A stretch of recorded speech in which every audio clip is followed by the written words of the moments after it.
I'm Margaret. I'm 85 years old. There is a sentence I have wanted to say out loud for 40 years, but I have swallowed it every single time it rose to my throat. I swallowed it at Thanksgiving dinners. I swallowed it at baby showers. I swallowed it sitting in the front row of my son's graduation. I'm going to say it now, because at 85 you realize that the truth can't hurt you anymore. Not really. The damage is already done. I love my children. I love my grandchildren. But I regret giving up my career to raise them. I know how that sounds.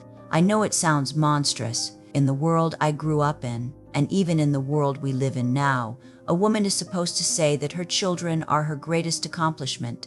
She's supposed to say that being a mother was enough, but I am tired of lying. It wasn't enough. For me, it wasn't enough. And I think there are a lot of women out there, sitting in silent houses just like this one, who feel the exact same way but are too terrified to whisper it. Let me take you back to 1960. I wasn't just a girl working in an office. I was a copy editor for a major metropolitan newspaper. I had a desk. I had a red pen that I wielded like a sword. I had ink stains on my fingers that I wore like jewelry. I was good at it. I was sharp. I was fast. When the newsroom was humming, when the teletype machines were clicking and the editors were shouting, I felt alive. I felt like I was part of the engine that made the world turn. I met my husband James there. He was a reporter. We fell in love over stale coffee and deadlines. When we got married, nothing changed. We were a team. We were the power couple of the city desk. Then, in 1967, I got pregnant with our first son. It was a different time. I want you to understand that. It wasn't explicitly a rule that I had to leave, but it was the water we swam in. The expectation was heavy and absolute. I remember the day I told my boss. He didn't ask when I was coming back. He just smiled, shook my hand, and said, "James is a lucky man to have a wife who will focus on the home. You'll be much happier without the stress, Margaret." He didn't ask me if I would be happier. He told me. And James was a good man. He really was. But when I brought up the idea of hiring a nanny, or maybe just taking a few months off and coming back, he looked at me with this gentle, confused expression. He said, "Margaret, why would you want to work? I can take care of us. You don't have to do that anymore. You get to be a mother." He thought he was giving me a gift. He thought he was rescuing me from the grind. So I packed up my desk. I handed in my red pen. I said goodbye to the noise and the ink and the life. I walked out of that building thinking, this is just a new chapter. I'll write from home. I'll keep my hand in. I was so naive. I had a beautiful baby boy. Then, 2 years later, a daughter. My life shrank. It went from the size of a city to the size of a living room. My days became a blur of feeding, cleaning, soothing, washing. The repetition of domestic life is something nobody warns you about. It is the same task over and over again, destined to be undone the moment you finish it. You wash the dishes so you can dirty them again. You wash the clothes so they can be worn again. You sweep the floor so it can be walked on again. There is no finished. There is no deadline. There is no front page. I remember vividly a Tuesday afternoon in 1974. I was folding laundry on the sofa. The television was on, some soap opera I didn't care about. James came home. He was buzzing. He had broken a story about corruption in the city council. He smelled like rain and tobacco and excitement. He started telling me about the lead, about the sources, about the editor's reaction. And as I listened to him, I felt this cold, hard knot form in my stomach. It wasn't pride. It wasn't love. It was jealousy. It was a jealousy so black and so deep it frightened me.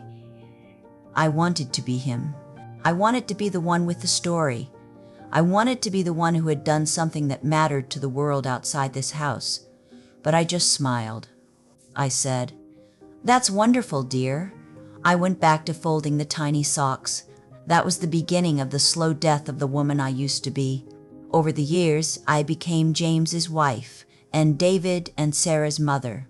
Margaret the editor, Margaret the sharp-witted journalist, she just faded, like a photograph left in the sun too long. I tried to fill the void. I joined the PA. I volunteered at the library. I baked perfectly symmetrical pies. I became the perfect mother. I was at every game, every recital, every play. But my children, they knew. Children are intuitive. They knew that my attention was a little too intense. They knew that I needed them to succeed because they were my only project. They were my only byline. I remember my daughter, Sarah, when she was about 16. We were arguing about something stupid. Her curfew, I think. She turned to me. Because she was right. I didn't have a life. I had given it to them. And the terrible unspoken truth was that I wanted it back. I resented James. I never told him, but I did. I resented that his life got bigger while mine got smaller. I resented that he got to be the fun dad on weekends, while I was the enforcer of rules and the washer of underwear during the week. I resented that when we went to dinner parties, people asked him what he thought about the election, and they asked me how the garden was doing. I felt like my brain was rotting. I used to read 3 newspapers a day. By the time I was 40, I was lucky if I got through a chapter of a novel before falling asleep from exhaustion. The sharp edges of my mind, the parts of me that were clever and ambitious and hungry, they were sanded down by the friction of daily duty. Then the kids grew up. They left. That is the cruelest joke of motherhood. You give everything, your body, your mind, your career, your identity, to these people. And if you do your job right, they leave you. They moved away. They started their own careers. And I was left in a quiet house with a husband I hardly knew anymore. James retired. We traveled a bit. And then, 10 years ago, he passed away. When he died, everyone told me how wonderful he was, how accomplished. They listed his awards.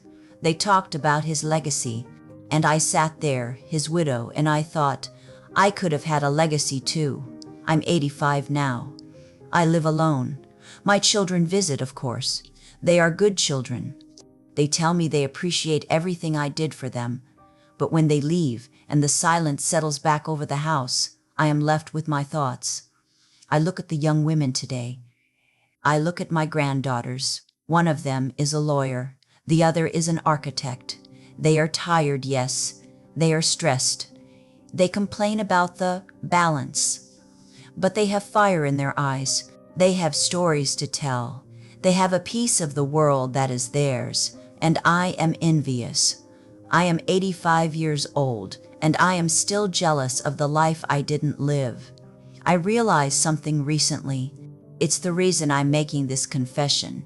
We are told that sacrifice is a virtue, especially for women.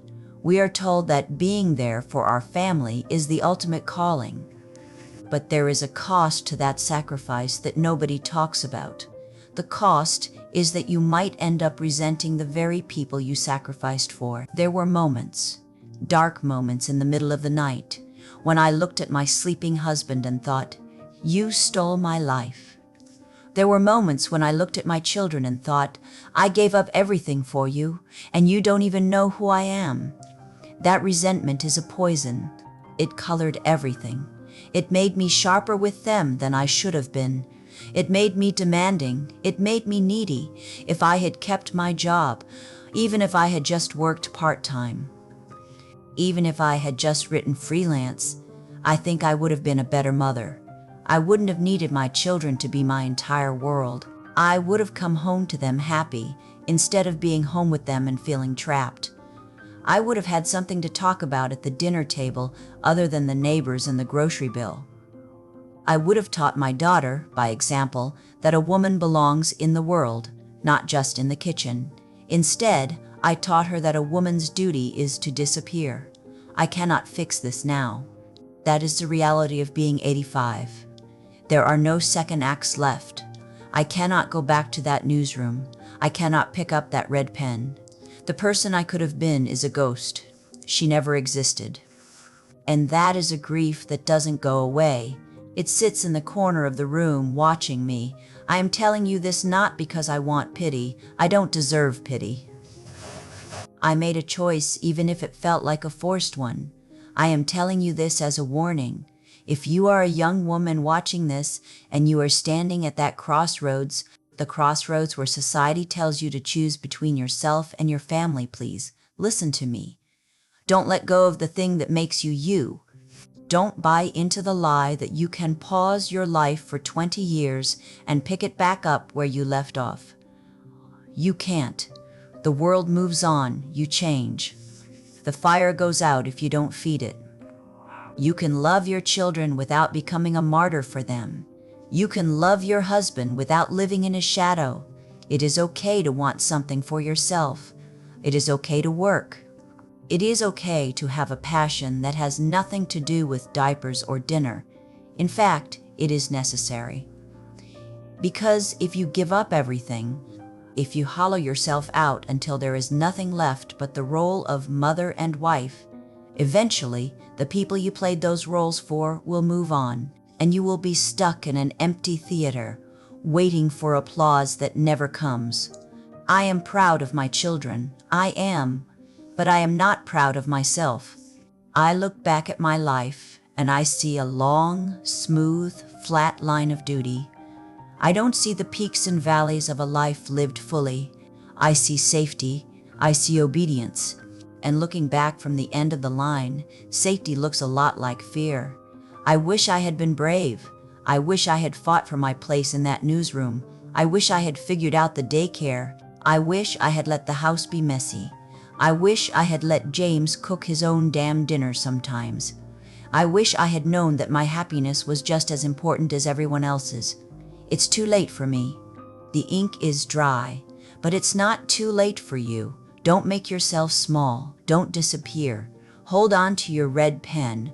Hold on to your byline. Hold on to whatever it is that makes your heart beat fast. Because 50 years from now, you don't want to be sitting in a chair like this one, wondering who you could have been. You want to know, even if it was hard, even if it was messy, even if it was exhausting, at least it would have been yours.